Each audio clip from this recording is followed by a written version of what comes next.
Should be loading, I think, hopefully. Yo! Hello. Hey, how are you? Not bad, how are you? I'm all right, thank you. Good. I am all right. Good. Can you hear me properly? I can. Don't know Good. if anyone else can. Wave in the comments if you can hear. If anyone's paying attention. If anyone's listening. It might just be me and you. Oh, no. Could just have a nice catch up. Yeah. I'm gonna. We've got a wave. I think we are good. Yes, we've got a wave. I'm actually gonna move because my phone's literally just gone. I'm gonna die, so I'm gonna plug you in quick.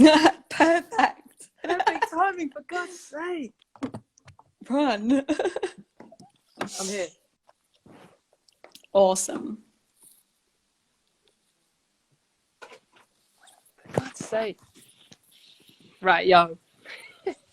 Yo. Sorry about that. Better late than never. Yeah, give people a chance to jump in and say hi. I hope they do jump in and say hi. I know you've got some lovely fans.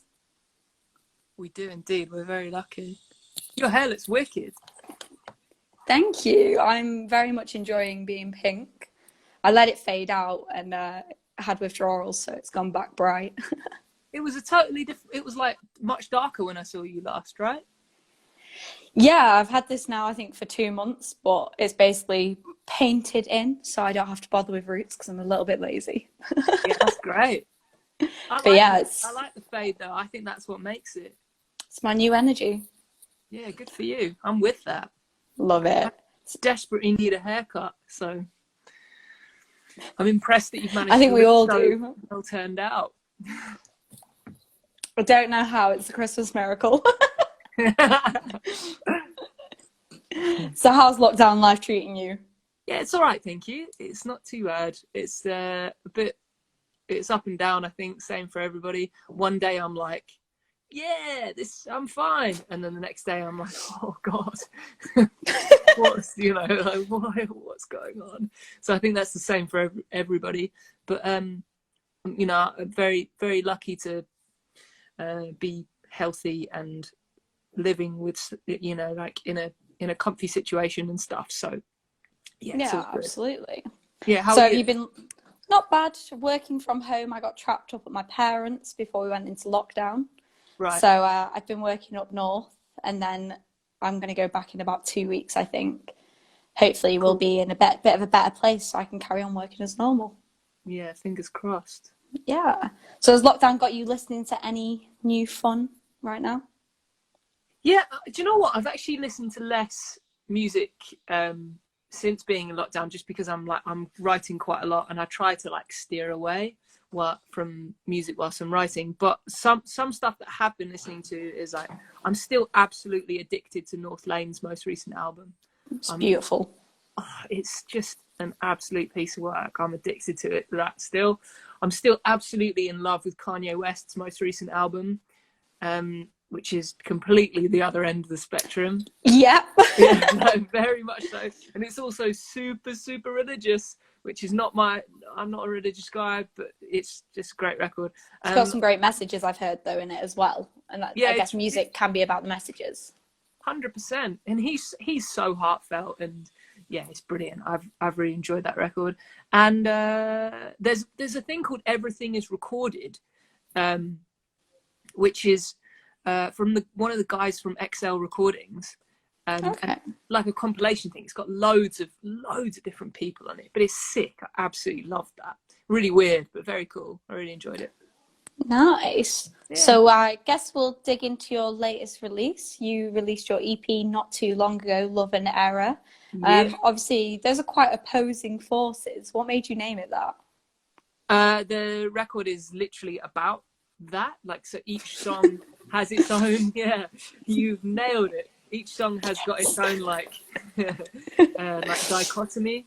So every song is about a point in my life when love as a concept in a variety of different forms either kind of like won over bad decisions or like fell victim to it. So there's like each song has its own mirror image, its own good versus its own bad, and It just seemed to be, those were like the, thanks, MH Richards. It's Morgan.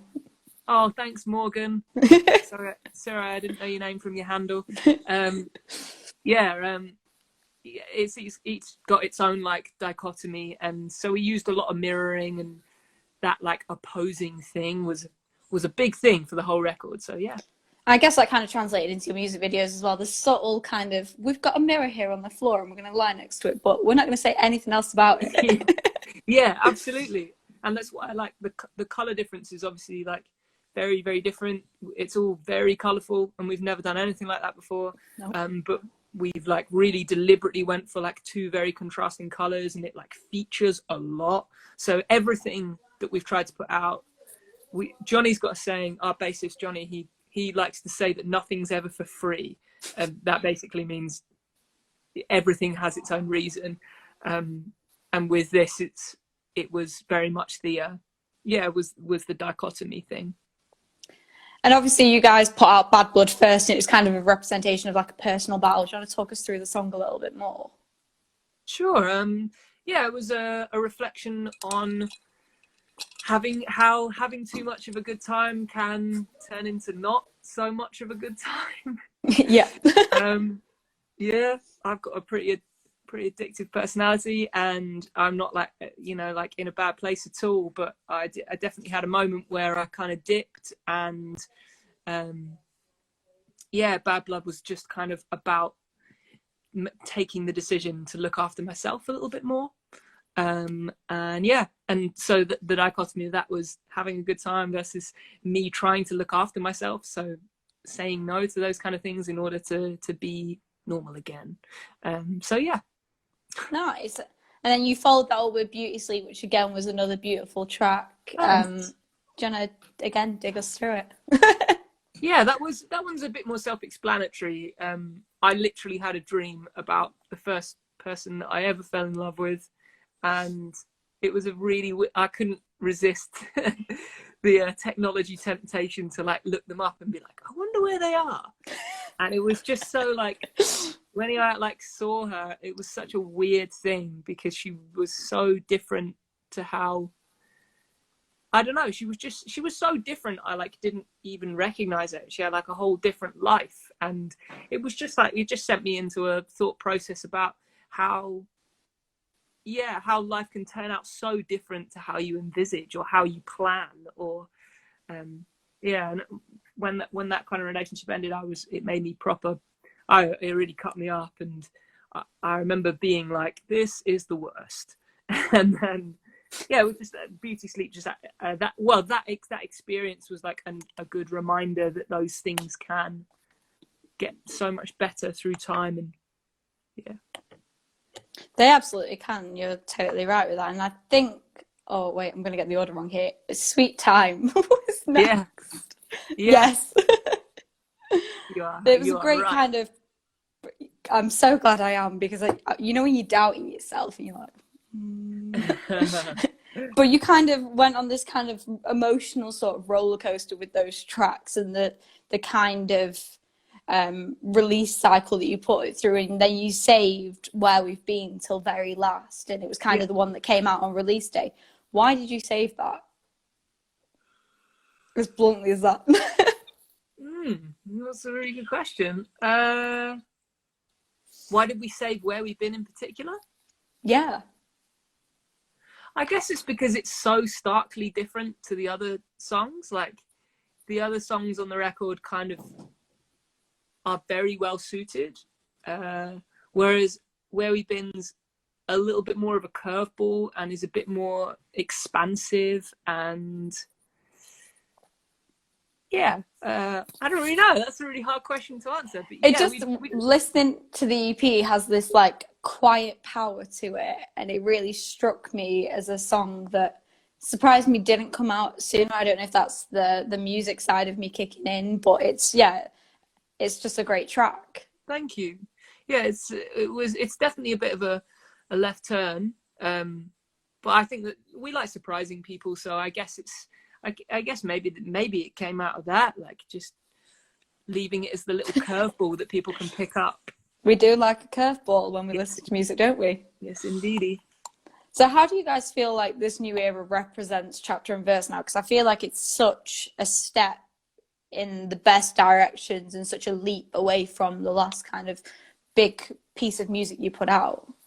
Thank you. It is a big step. We toured Glow, the previous record. We toured for about like nearly 2 years before we actually put it out.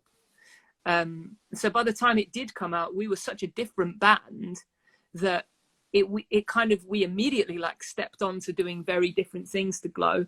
And I think we wanted to inject a bit more like, oh, excuse the phrase, but like color and like literally like sonically, sonic color.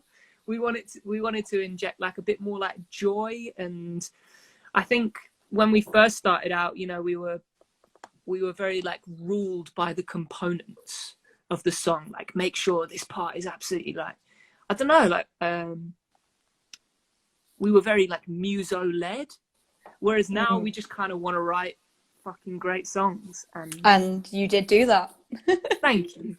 We don't really care if it's crazy complicated and in a ridiculous time signature, or if it's 3 chords and stays the same like throughout. So long as it ends up a great track, like that's all we really care about in the end. I mean, it's a great EP, and I think it really represents you. And this is kind of, as you said, you've changed so much now. Your lineup feels complete now, I think. I feel like I'm quite confident saying that. I remember seeing you guys probably about 2 years ago in Manchester, and I think Kev was on the same tour as you guys, but not playing with you. Yeah. And being like, oh, I like this band. And now that kind of feels full circle. Yeah, we like to call it serendipity. It was very, very fortunate that, I mean, it was that we ended up being friends with Kev, that we ended up then touring with Kev, and then sadly when Kev's previous band came to a close, R.I.P. Bad Sign. Such a good band. Oh, such a good band. Love them. It was very sad, but also we really lucked out when that did happen, and it happened at the same point that we were thinking about finding a 5th member, so it just kind of felt serendipitous to us. Nice. So I guess this EP is kind of like tales of love, and it's really heartfelt, and as we said, we see that through Beauty Sleep. And you kind of said it was kind of based on your own journey, I guess. What makes you want to write your journey into one EP, into a moment? That's a really good question. Hey, we're good at this. I try. I really like.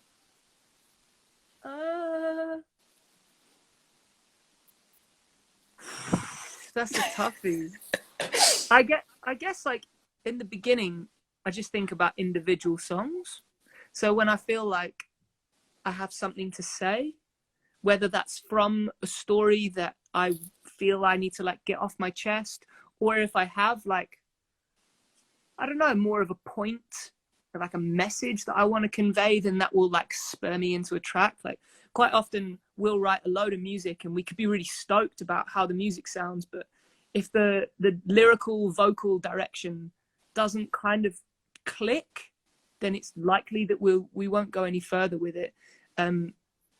We pin a lot on lyrics and vocals, but then when it comes to a full record, we want to make sure that everything has its own like journey. So we're all obsessed with like the through line of a record and stuff. So once those songs are individually created, it becomes a question of whether they work with each other, whether that like through line works. And yeah, hard question. Like that. And there's some amazing crescendos in that album. It's just in the EP, sorry, and it's just, yeah, it's a great moment. One of the questions is kind of like a musical topical debate. You guys chose to release this as singles into the final release, which is kind of a structure we're seeing transfer from pop music to the rock culture, is this single culture rather than a full album, a physical piece of art sort of thing. Why do you think as an industry we're stepping away from that? I think it's a combination of things. Probably the main one is Well, I think there's two probable main ones. One of them is financial. I think people are trying, especially like smaller upcoming bands like ours, like people are trying to make the most of the stuff that they do. It costs a lot of money to make a record, even if it's just one song. Like, it costs a lot of money and it takes a lot of time. So you don't want to, like, it's the worst thing in the world if you put a lot of time and money and effort into something and then you put it out and it just disappears. So I think, yeah, the singles are people trying to get the most out of that. And the other side of it is probably that we're in a culture of instant gratification. People want stuff now and they want it, you know, and as soon as you've had something, they want the next thing. So releasing something like singles and doing it more sporadically, or like consecutively rather, is a bit more appealing to that kind of audience that wants to take something, get it into their system and then move on to the next thing. Like, if you just do it all in one go, they get that opportunity and then it's done. So you guys, obviously, before everything happened, you guys were gearing up to tour this mini run. It's been pushed back to July now, and God knows what's going to happen next, because I don't think anyone knows the state of the UK. But from that tour, were we going to see a mix of this and old tracks, or was your focus going to be on Love and Error? It will definitely center around Love and Error, but we'll definitely play some older tracks. We do. We personally kind of feel like we're in the next stage of Chapter and Verse, but there are definitely people that come to the shows that still want to hear and see and enjoy the older stuff. So we're not going to let those people down. I mean, don't get me wrong. I don't think we're going to be playing the entire of our early back catalogue, but we'll definitely play some older stuff too.